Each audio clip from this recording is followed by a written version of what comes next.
Happy birthday টুমি। করাতে দুধ দেওয়াই আছে, ওদিক থেকে কিছু নেবে না।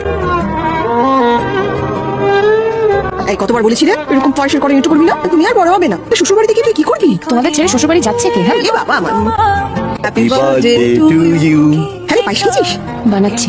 আচ্ছা মা, তোমরা এখানে কাউকে বলনি আজ আমার বার্থডে? বলা হয়েছিল তো। শোন না, বিয়ে বাড়ির হাজারটা কাজ তো মিস করে গেছে নিশ্চয়ই। আমি বরঞ্চ অনিন্দকে ফোন করে না না, কাউকে কিছু বলতে হবে না। সকাল থেকে তাহলে ফাইস জুটলো না। আমার বাচ্চাটা তোমার জন্য বাঁচিয়ে রেখেছিলাম। Thank you. তোমার মনে ছিল? তুমি জানতে পারোনি কত গল্প পড়ে যায়, তুমি চিনতে পারোনি এই নাও তোমার জন্মদিনের পায়েস। করে খুব ভালো এটা। তুমি কি ভেবেছিলে তোমার জন্মদিন ভুলে গেছি? কি যে চায় सुन रहा दिल तेरी